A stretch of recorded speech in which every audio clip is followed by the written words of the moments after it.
Thank you so much for your interest in our customer story video series. I'm very excited to get to learn more about Queen Sadie and her diamond, and I'm very honored to have been a part of her journey.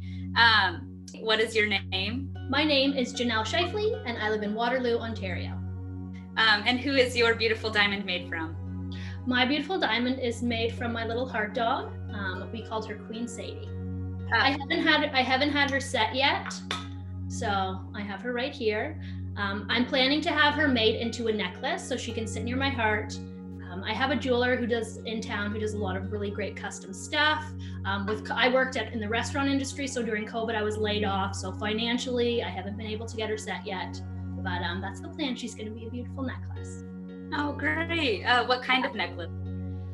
I'm not sure yet. I have to talk to the jeweler and see what works best. I'd like the necklace to be like a white gold bar that I can have the diamond and her name on. That's the plan, but we'll see what he thinks kind of works best for the setting.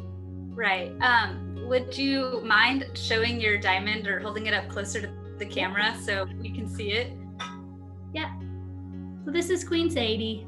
Oh, that's beautiful. Yeah. Thank you so much, Janelle. Yeah, no problem.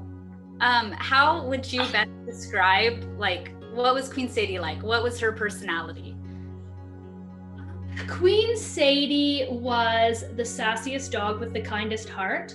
Especially as she got older, she was a Westie, so she was a little bossy terrier. She was very demanding, liked to have her routine, but she was also, I got her when I was 15. So the fact that, and my parents aren't really dog people, so it was really much my dog. Like they dropped me off at training and would come pick me up later. So the fact that a 15-year-old could care for this dog shows you what a genuine, kind soul she was. Oh, and what was the story with getting Queen Sadie? Was she a birthday present? Yeah. Well, I had wanted a dog for my entire life. I remember when living in kind of my first house, which we moved when I was about 5. So it was before I was 5. When my dad would come home from work, he'd hang up the keys and they would jingle a little bit. And I always ran to the door and was like, does he have a dog? But he never had a dog. So finally, when I was 15, when I was in grade 10, my parents gave me a card for Christmas that said, you can get a dog. My dad apparently wanted to actually get a dog to run across the floor to me, but my mom was like, we have a very anxious, serious child. She will want to have everything all set up. She was like, let her pick the dog herself. So I got a card that said, you get a dog. And then I got Sadie in March. Oh, that's fantastic. So she was my little dream come true. Yeah, sounds like my best ever Christmas present. I was about to say, it sounds like the best present ever. Yeah, pretty much. How long was Queen Sadie in your life? I went to pick out Queen Sadie. She was a litter of 3 puppies, 3 little Westie poodle crosses. I went to pick her out when she was 4 weeks old. So she was born January 13th. So we celebrated her birthday, obviously. So I picked her out when she was 4 weeks old. One of the puppies had already been chosen, and the other 2, the one my brother held first, the one who I would choose as Sadie. And she just kind of laid and fell asleep when he was holding her. The other puppy I held first, and it was kind of getting caught in my jacket and was rustling around a lot. So I was like, I want the sleepy one. So I'll take the sleepy one. I went to visit her again 2 weeks later. So when she was 6 weeks old, and kind of same thing. She just sat in my lap and was happy to just sit there and be petted. And the other one kind of ran around and played. And then she came home in 8 weeks. Oh, that's so cute. She came home. We got her just before March break so that my mom let me take the Friday off. We got Sadie. And then I had kind of a week and a half with her before I had to go back to school. And then I had her until she was 16 and a half when she passed away. So not quite 17. So I had her from when I was 15 to kind of my early 30s, which is a time of a lot of transition in your life. So she was kind of there for all of it. Oh, wow. That's beautiful. It sounds like you and Queen Sadie were kindred spirits. Yes, I was called her my freelancing therapist. When I was kind of in my late teenage years, I struggled with an eating disorder, so anorexia. I've always struggled with depression and anxiety. So she was really kind of there through all of it, which was really pretty cool to have one thing that was that consistent. Oh, that's so wonderful. Well, what was your favorite activity to do with Queen Sadie? Would you all play catch? Would you take her to the park? Yeah. Would you just Sadie was we had a huge backyard. It wasn't fenced, but we were like, this is great. She can sit outside, but she would not be outside without us. She would just bark at the door and be like, you need to be out here with me too. So we liked to sit on the deck. We kind of backed onto a green space and we had a nice swing. So she liked to sit on the swing and we would read our book out there and have a nap. She liked walking, but I think I walked her too much when she was younger. So kind of in her middle years, she was like, I don't want to walk. You walk me too much, too far, you're too fast. So then it was funny when we moved to Toronto again, she was like, I'm ready to walk again. Like, we'll do this. And we lived near our first place in Toronto. We lived near the Don River, so we could walk along the river. And then I realized she really liked to be outside again. So I ended up, but she couldn't walk as far. And for my mental health, I wanted to be outside too. So I got her a sling and was like, okay, we'll see if she likes this sling. Cause like, she can't walk as far, but like, I want to be outside.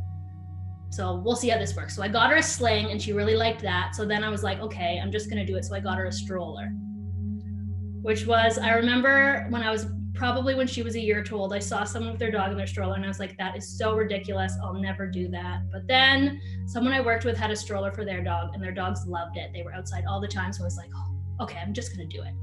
And I lived in downtown Toronto. I didn't have a car. So that was how we got around. We walked everywhere. We took transit everywhere. So I was like, oh, I can bring her everywhere now. Like we can go on the subway, we can go on the bus, we can go on the streetcar, we can walk. And I lived, at the time I was living in Little Italy, kind of near College in Ossington, which is this really cool area with lots of restaurants. There's lots of patios open, especially in the summer. It's kind of bumping at midnight. That was our favorite time to go for a walk. We'd go for a walk at midnight. She'd be in her stroller and we'd be trucking around. Everyone would be out on patios and a little bit drunk and be like, oh, the dog in the stroller. So she always felt a little bit famous. So we liked just being out and about, and she really liked to be admired. We always said she just was like, admire me, everyone.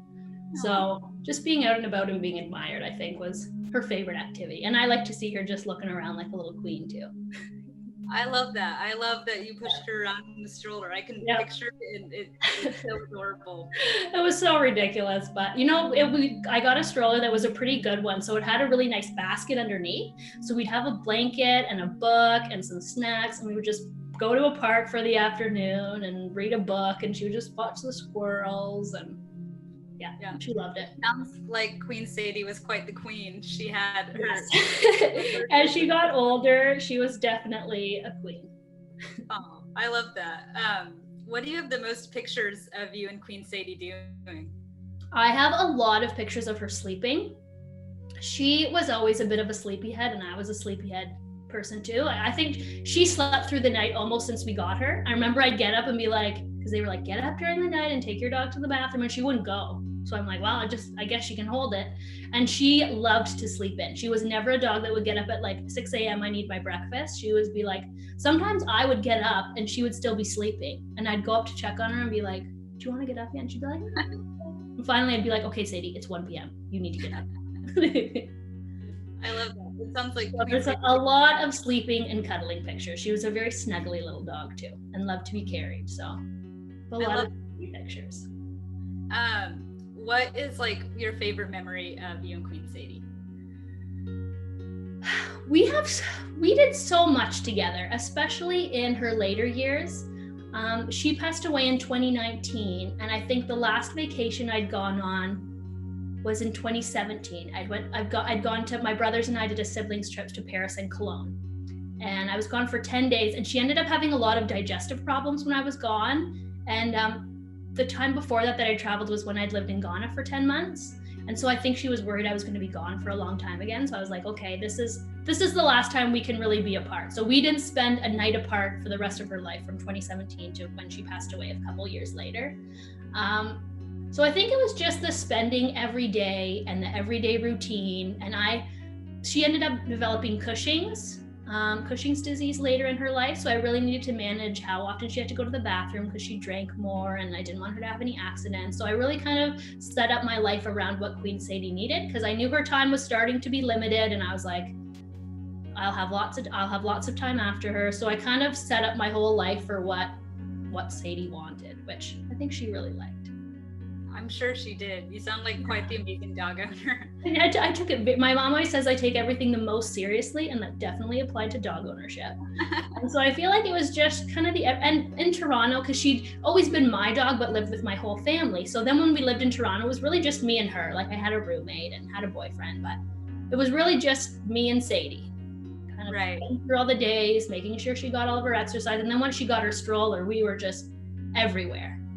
Be like, oh, let's go to she went to the store, she went to, because when you have a dog in a stroller, and my philosophy was just ask for forgiveness instead of permission. So I'd bring her to the store. Usually people would be like, oh, that's not a baby, and I'd be like, yes it is, and they'd kind of be like, but so just kind of being able to bring her everywhere and be able to see her kind of experience everything too. We also my brother was living in Winnipeg, and so he had an event that I was going out to help with. And Sadie and I can't be apart. So I was like, Mom, can you come and look after Sadie? So I brought Sadie on a plane, which my mom was like, oh no, she's gonna bark, she's gonna be bad. But we practiced, we went on the train first, and she went in her little bag, and she was perfect. And walked all around Winnipeg in the little stroller and went on the plane, and she was just like, oh, this is fine, I'm just hanging out with my mom, everything will work. So it was really cool to be able to kind of do that with her as well. I love that. Yeah. You said that you went to Ghana for 10 months. Was it hard to be apart from Queen Sadie for that long?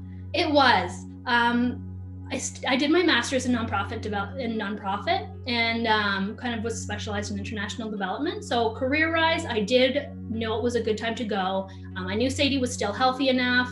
I signed her. I did a full workup on like blood tests, everything to make sure she was in perfect health. I signed her up for a vet program so that my parents ever had to take her, they wouldn't have to pay for anything. So I knew it was a good time to go, but I also was like, this is the only time I'll be able to go, because after this, like, she'll be an old dog, and I want to be able to be there, especially at the end, and be able to spend like her last time with her. So that's what actually it was cute. Whenever I would Skype with my mom, they had the family computer in the basement, and as soon as Sadie heard my voice, she would go running over. So my mom would hold her up and I would talk to her. Also, just before I left, I got her a little elephant toy. And my mom said the only time she ever took that toy out of the basket was when I was on the call, which I thought was really pretty cool. That's so cute. Like, my mom gave me this. So my mom said that's the only time she ever pulled that toy out, was when she would hear me on Skype. It sounds like for as much as you missed Queen Sadie during that time, she missed you. Yeah. As much. Yeah, that's why I think she was was a little sick after when I went on vacation again. She was like, oh no, like, when's my mom coming back? Because she was always my dog, but pretty happy to be like with my parents as well. She mostly just ignored my brothers. But once we moved to Toronto, she was really like, this is my mom. I'm happy to hang out with you guys. But as soon as I got home, she was like, nope, my mom's here now. Even my roommate, we had different days off. I would be off on Saturday, Sunday, and she was off on Monday, Tuesday. So she said sometimes she would be like, Sadie, come sit on the couch with me. And Sadie would be like, no, I have to sleep till my mom gets home. It's resting time. She just put herself back to bed, and she was finally like, okay, whatever. But, yeah. Wow, that's so amazing. I mean, it's not my dog, but my boyfriend's dog has like the shortest attention span, so it's like you leave the room for 5 minutes and she's forgotten who you are, and then you come back in and she's like, oh, new person. So I'm just so impressed that Queen Sadie could, I've never known a dog like that. Like, that's so amazing to me. Yeah, and sometimes people would want to pet her and she would just be like, I'm very busy, I'm out with my mom right now. And I'd be like, Sadie, just let them pet you. But she's just like, I'm not interested. Right. She has her priorities right. Yeah, she was really marched to the beat of her own drum. I think I let her kind of march to the beat of her own drum too. So it was funny, as she got older, she got a lot sassier and had her routines for sure. I think that's great. I think you should let her, march to the beat of her own drum, because she sounds like quite the amazing dog. Yeah, she was a character, that's for sure. What would you say that you miss the most about Queen Sadie? It's funny because sometimes I live in a place that Sadie never lived. Actually, after she passed away, I'd moved back from Toronto in June, and then she passed away kind of in late August. So we were with my parents for that time because the place I was going to be moving to wasn't ready until the fall. So I still, and my parents have a really nice walkout basement that have a really nice room down there. So that me and Sadie had our bathroom and bedroom down there. And I still don't like going in that room at all. So it was soon after she passed away that actually I moved, which was nice because I was like, okay, not everything reminds me of her, because I would walk into that room and expect to see her every time. I actually haven't slept in that room since. If I'm ever at my parents' overnight, I sleep on the couch or like sleep somewhere else. My dad's always like, why don't you just go in there? I'm like, I don't like going in there. That was me and Sadie's room. So I think I just miss seeing her all the time and always knowing that she was at home and like having something to rush home to. I think that's the big one.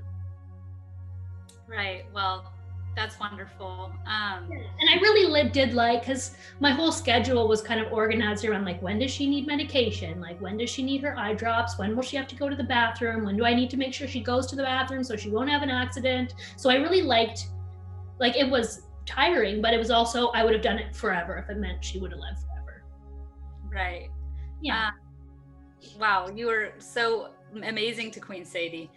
And why did you choose to turn Queen Sadie into a diamond? Well, I actually have a tattoo that I got when Sadie was still alive. It was her paw print. I actually like stamped it with a stamp pad and then had it put on, because I knew I would be an absolute disaster when she passed away. So I got that one. And then actually when she passed away, she had Cushing's, but didn't respond to medication. So we didn't know if it was some kind of a tumor. So if she was a little bit off, we did blood work and the like ultrasound, we did find a little tumor in her abdomen. She was 16. So we weren't going to explore further what it was or if it needed to be treated. Like, she was already very old. And then when she passed away, it was very fast. I just didn't have much of an appetite.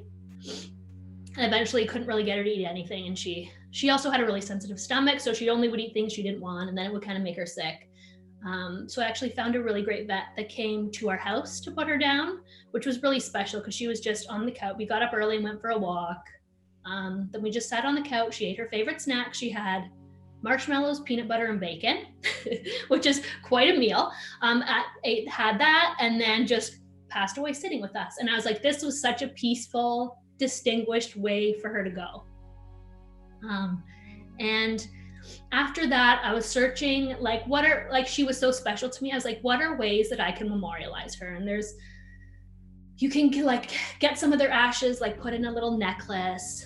There's a place that does like glass blowing and they'll put some of the ashes into a vase. And then I came across Eterneva and I was just kind of like, I'm not a huge jewelry person, but the jewelry I have is very, very meaningful.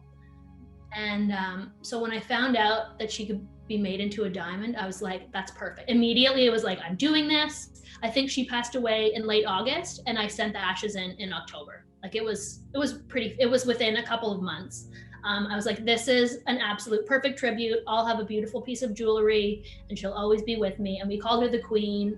Like, she was a fancy lady. So the fact of her being a shiny, beautiful diamond makes a lot of sense. It just seemed obvious. Like, I was like, of course I'm doing this.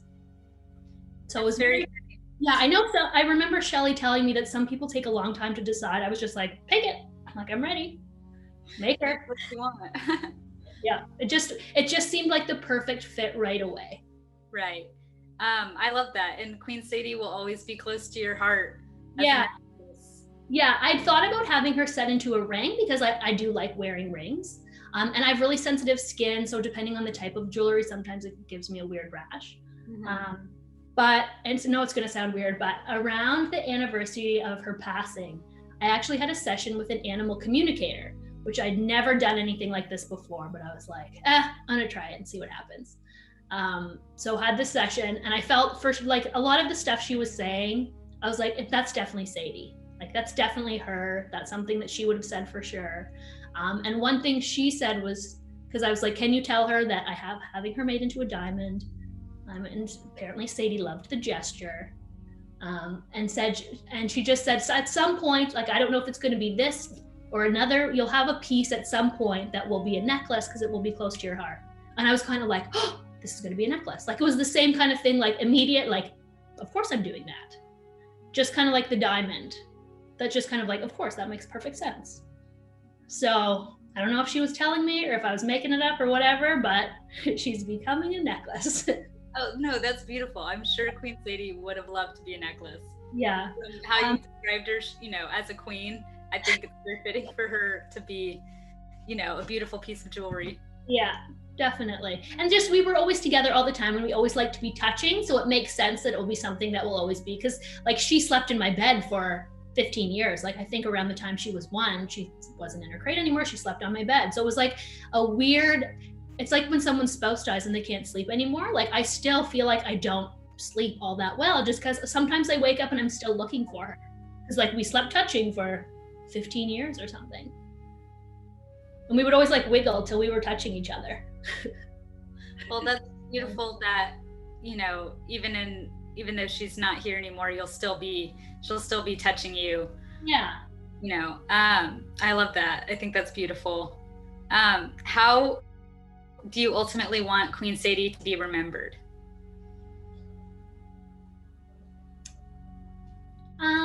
Part of me wants people to remember her like sassy little personality, because sometimes I don't think people think animals have a lot of personality and don't like, sure, they like to eat this or they don't like this, but she was a very good communicator. And like I knew it, and me and her, we did have a special connection. I remember my mom would sometimes, I'd be like, oh, this is just Sadie has to go outside. She'd be like, how did you know? I was like, oh, she just told me. I just know. So I think like part of me wants to remember that, like I want her to be remembered for that special connection that we had. I think that's mostly it. Like, yes, she was cute and she loved to be dressed up and she loved her outfits, but it was really like our special connection. I remember my mom was like, oh, if I push her around in her stroller, like I just feel kind of weird and people always kind of look at me funny. I'm like, oh, I never get that. I'm like, but it's probably because everyone can see that like there's nothing I would rather be doing than pushing this dog around in a stroller. So I think I just want us to remember for like how much we loved each other. I love that. Y'all had a beautiful connection. Yeah, she was a special little dog. Yeah. So how has Queen Sadie's passing affected your views on life and death? Yeah. Well, I went back to therapy after she passed away. I'd done therapy when I was younger for mental health stuff, and like I'm very emotionally well adjusted, but like it's a huge life change to not, like sometimes I don't think people realize, like they know you have close connections with your pets, but like it was like the primary relationship in my life was no longer there. So I went back to therapy, which was great. Eventually I got to a point where I was kind of done with my little tune-up. But I remember my therapist asked me, I want you to think about all the ways that your life is different now that you don't have Sadie. And so I remember like kind of thinking about it, being like, well, everything's different. I now don't have to get up at a certain time until I have to go to work. I don't have to go outside. I don't have to always have, because for a while, because of Cushing's, she had trouble healing herself. So if she ever had a scratch on her eye, she needed eye drops every 4 hours. So I would have my alarm set for every 4 hours. I get up at 1, I get up at 5, give her eye drops. So kind of my whole life was arranged around what she needed. So I remember being like, I'm not even gonna think about this because everything is different. So right. Yeah, and I knew it was gonna be tough when she went, but I also knew she deserved it. So. What would you say Queen Sadie taught you about life? I feel like she mostly just taught me kind of an unconditional love.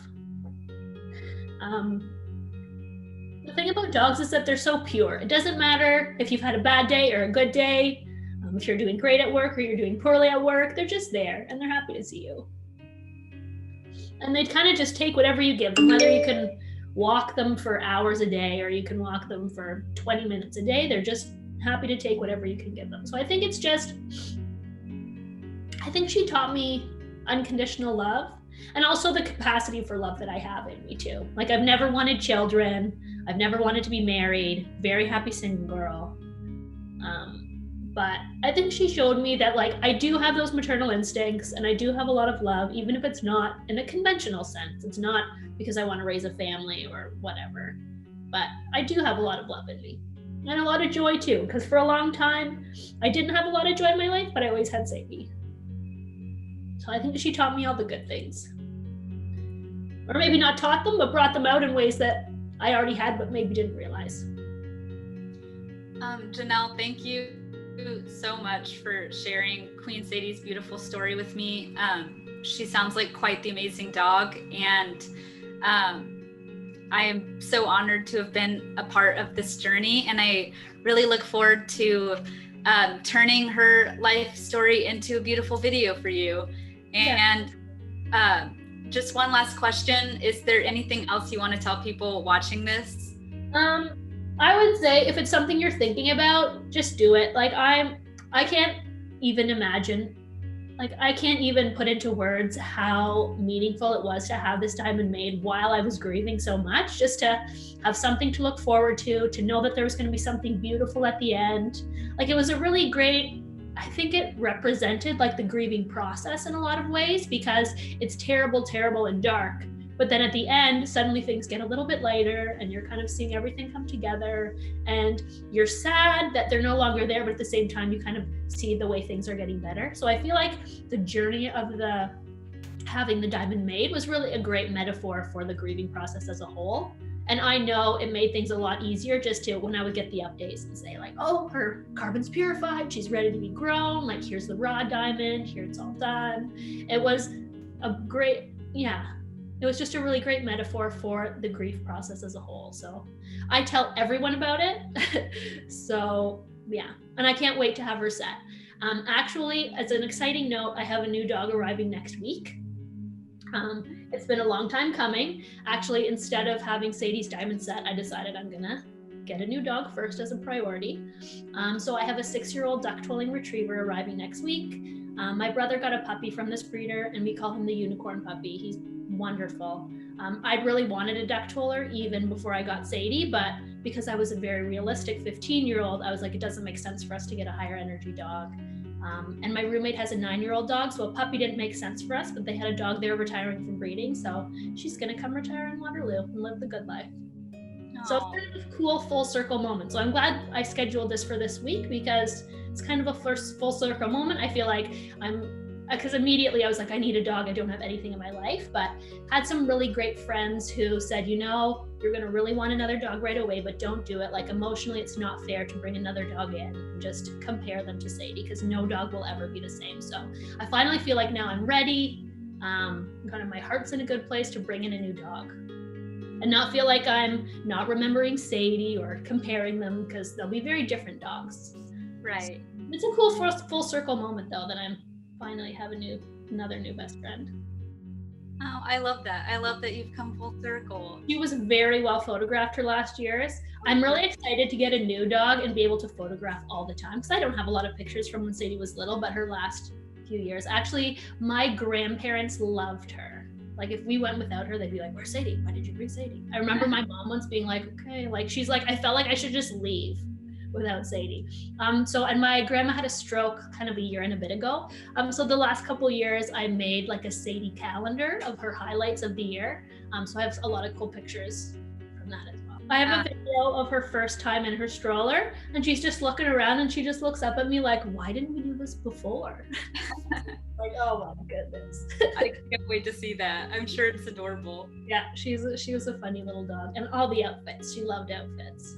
Oh, what kind of outfits did you dress her up in? Just kidding. All the outfits, like jackets. She also really liked wearing hats. She was so weird. The way we found out that she liked wearing hats was one year, as a joke, someone gave us this little dog Santa outfit that had a little collar with some bells on it and like a little Santa hat. And we were like, haha, let's put it on and see what Sadie does. She'll probably rip it off right away. But she held herself so still and walked all around the whole house, up the stairs, down the stairs. And then it dislodged a little bit, and she came up to me and was like, just stood there looking at me like, can you please fix my hat? So I fixed it, and she kept just walking around very carefully, and I was like, oh my goodness, you love this. So she had little toques that she wore in the winter that tied up around, like under her chin, and like her little ears were out. And then she had a little summer ball cap, a little jean ball cap that matched her little jean vest. That she would just kind of squint at me and be like, oh, please put my hat on, I can't see. And I was just, so I put her hat on. And then that company, Canada Pooch, it's a Canadian company, they came out with a matching hat for people. So we had matching hats for a while, which was very special. I love that. So my grandma knitted her sweaters. She had a little yellow rain jacket. She had little winter parkas, 4 of them or something. She had some little long johns that were purple and had rainbows and unicorns on them. Because when she was older, she didn't have she lost quite a bit of her hair. Because so she would wear long johns and a parka and a little hat and her little boots, and it was ridiculous, but she loved it. She walked around just like a queen in all of her stuff. And then she'd be like, I'm ready to come out of my stroller, so she'd come out and walk. And my boyfriend at the time, he hadn't been a dog person when he met me, which was kind of hilarious, because then he would hold her leash when she would walk, and she was 15 pounds. She was tiny. And she would, one time she started walking into a restaurant because the door was open, and he was like, what do I do? What do I do? I was like, just stop walking. Like, she's wearing a leash. Like, she'll just stop. And he's like, I don't want to hurt her. I'm like, she's not walking very fast. Like, she's old. So but she was very bossy, and she bossed everyone around. So it was funny seeing her boss people around. I love that. Well, thank you again for speaking with me today, Janelle. I really enjoyed learning Queen Sadie's story. She's a amazing dog. Yeah.